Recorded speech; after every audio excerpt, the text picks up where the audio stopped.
What's up guys, Manny here, welcome back to the channel. In this episode, I'll be talking to you about why driving a extremely lifted SUV sucks. Here goes. So I have been driving a 96 Toyota Land Cruiser 80 series for the past week because this van that I drive every day was in the shop getting the air conditioning fixed because of a bad evaporator. And finally I got it, the air conditioning is fixed, it's back to being super cold, having that amazing Nissan air conditioning that we all know, have known to love and enjoy. So 1 week on an extremely lifted SUV, which is super big. Well, it's not even really that, extremely lifted because it's probably mild compared to other SUVs that have been lifted out there, especially those that you see on Instagram or your rich neighbor's house or whatever. I'll be telling you 5 reasons why driving an extremely lifted big SUV as a daily vehicle sucks. And I tell you, it sucks so much. I hated my entire week because I had to drive that vehicle for the entire week in this kind of traffic. Check out this traffic. Again, I'm in Cebu City, Philippines, and the traffic is like this all the time. There are intersections every few hundred meters, and the traffic is always like this, and it's really dumb. And it's way dumber if you drive in that shape, in that configuration. And also, I would like to point out that driving a van is way easier than any vehicle ever that I've ever driven. Oh, look at that fancy pickup truck over there. Super lifted Mitsubishi Strata with 38s. I can just imagine how he's having a hard time right now. Anyway, okay, reason number 1 why driving such a vehicle sucks is, number 1, they're so damn high. They're so damn tall. It's so hard to get inside. Even for a guy like me, I'm 6'1", and I do work out so I can carry my own weight. But getting in the vehicle that is lifted off the ground, it has a 6-inch old man emu shocks, suspension, whatever, for lift, and it's rolling on 38-inch mud tires. The ground clearance is so high, it's so hard to get in. I have to climb. It's so hard to climb and get inside the vehicle.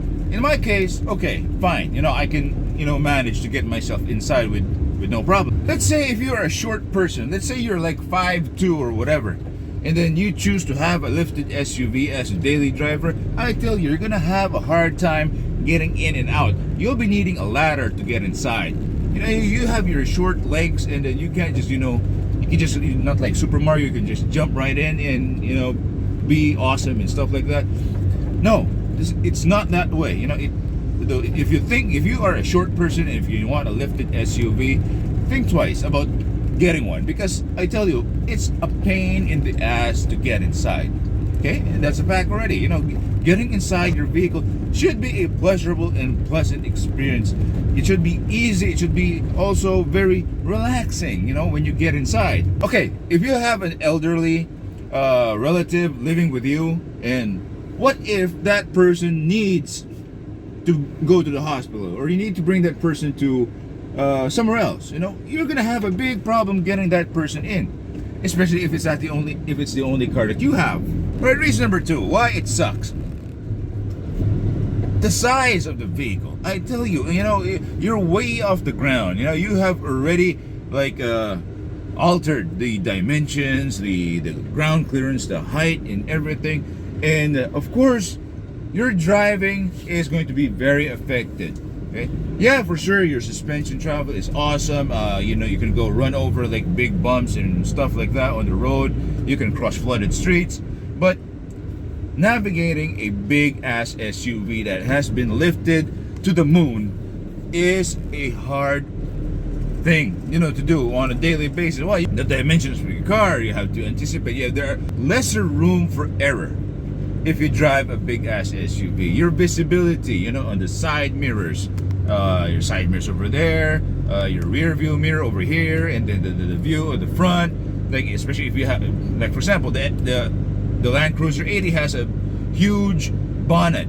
It's got huge bonnet, whatever. It's got such a huge bonnet, it's so long over there, and you can barely see what's up ahead.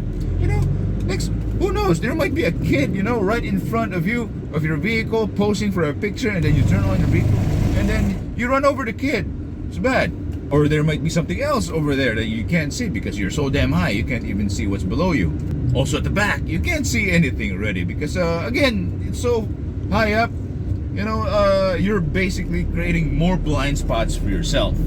Alright, number 3 has something to do with number 1. Okay, back to number 1, but this is reason number 3. Okay, loading stuff and getting stuff out of the vehicle is such an ordeal. In my case, I deliver laundry on a weekly basis, 3 times a week. Okay, and it's not just ordinary laundry. It's bulk laundry, like 100 kilos, 200 kilos per delivery, and that's what I do, you know, for the business. And loading stuff inside an SUV that has been lifted is such a big pain in the ass. And I tell you, you're gonna hurt your back, you're gonna hurt your feelings. And it's such a pain. And getting a vehicle that big is also hard to clean, inside and outside. Okay, so we're gonna enter this tiny road, and this is the perfect example of problem number 2. All right, so we are navigating through a tiny road, tiny suburban road here in Cebu, and the roads are uneven. And if you drive a big ass SUV like a lifted Land Cruiser like what I had been using for the past week, then you're gonna have a problem. So here we're gonna be delivering laundry here, and this is a very, very, very tiny road. Hey, look at that. That's a cool car. See that road up ahead? We're going there, and it's so tiny, and it's not even one road. It's not even, I don't know how you could call this. It's just a narrow pathway. The good thing I'm on my van. My van is narrow also, and it's dirt road. And look at that corner over there. There's an intersection. There's a T. It's so hard to get. You know, last week, you know, I got the laundry and this from this client of ours. It was a pain in the ass to get here, and Land Cruiser was so big, it had so many blind spots, and I basically had a hard time, you know, getting in and out of this place. All right, backing in. Now, if this was the lifted SUV, it's going to be a problem. You know, I had a hard time getting in here, you know, because the road's so narrow. I have to prepare the vehicle facing front so I can get out easily. All right, let's get down. Let's get some laundry out of the way. Mga limpyo na siya. Okay. Sige. Okay, reason number 4. Okay, as a daily driver, driving an SUV in that configuration is going to be very, very expensive. Why? All right, all of your suspension components are exposed because of the high ground clearance. Okay, now there's an advantage to that because you get to see what's going on underneath your under chassis, and of course you're gonna look cool. You know, people will look at you. Oh, look at that big ass SUV. He's so badass. He's whatever. But you know, people like me, if I see something like that, I go, oh, look at that guy. What an expensive way to show off his tiny penis. Oh, it's gonna be expensive. Tires alone, okay? One tire for an extremely lifted SUV, 37 inches, 40 inches, 38 inches mud tires are going to be very expensive. The price of one tire can already buy you an entire set for a daily driver. That is, let's say, a van like this, or a normal SUV, you know, stock configuration. And I tell you, you know, one tire that is that big is going to cost you a lot. And most tires that are that big are mud terrain tires. They have big grooves. They're meant for off-road. And if you're going to use that kind of tire on asphalt, on tarmac, or on the streets, then I tell you, that tire is going to go bald in 6 months. The longest would probably be a year, or maybe 2, you know, if you drive it, you know, not that often. But again, we're talking about a daily driver, right? One tire is equivalent to one set of normal SUV tires, stock size. And you have 4. And what if you get a flat? Don't tell me. you're gonna, neglect the spare tire. If you get a flat tire, what do you need? You're gonna use the spare tire, and then your spare tire is just a normal tire, and then, you're gonna have a hell of a time, and people will be laughing at you all the time. Reason number 5 is probably the reason why I hate driving a lifted SUV the most. SUV, truck, whatever. Is parking. Okay? Indoor parking. You go into a building, there's a basement parking, and then chances are your vehicle cannot go in because it's so damn high. You have already, hit the maximum clearance of that basement parking. So where are you gonna park? Here in the city, there's barely any parking space. Don't tell me I'm gonna park on the side of the road, and when I come back, there's already a big yellow clamp on my fancy wheel. No, I don't want that. I don't like that. You can't go in and out of basement parkings or parking buildings, and those places. You get the point, right? Clearance, height clearance is a big thing, and lifting your vehicle too much is going to be a big hassle, right? You're going to have a very impractical car. You won't be driving it because it sucks. Yeah, it looks cool, but when you drive it around town, it sucks. It's expensive. It's so hard to maneuver, and you get it, right? All right, now there are advantages to driving an SUV in that configuration. Cool, it looks cool. Here where I live, there are basically 2 seasons. It's hot and wet, and sometimes it's hot and wet at the same time. If it's cold, normally it's wet. Okay, and being in a city that is so polluted and that is so filled with trash, drainage is clogged.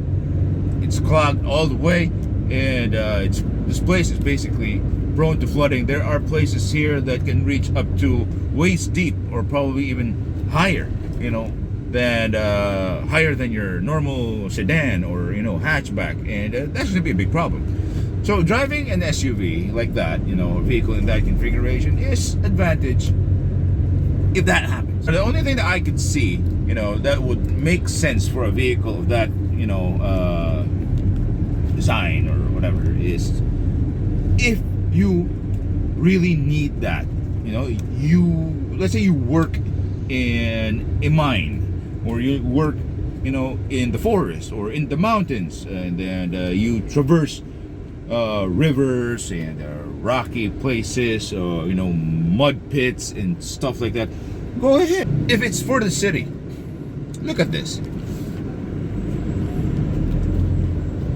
Tiny roads, tiny urban roads, with that jeepney, with mini buses and bicycles everywhere who are basically immune or exempted from the law, and driving a big ass SUV like that here is going to be a very, very, very, very sad experience. As a kid, let's say you're just fresh from college, you want to work, and the first thing that you're on your mind is a cool car, right? You want to spend your hard-earned cash on something cool, and normally it's a car.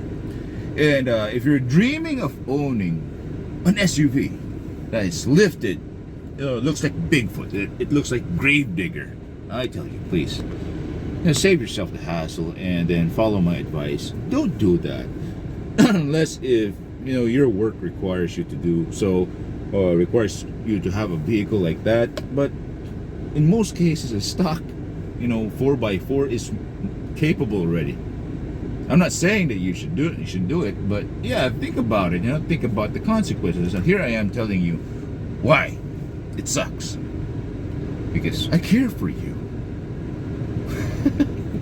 Anyway, that's it for this video, and I hope you liked it. Give it a thumbs up, and yeah, please do like this video. It helps me a lot. And if you want more content from me, feel free to subscribe. Help me grow my channel. Help me reach 1,000 subscribers by the end of the year. I'll be so happy if that happens. I will do a special, a special episode. I might even do a live, Anyway, see you next time. Bye.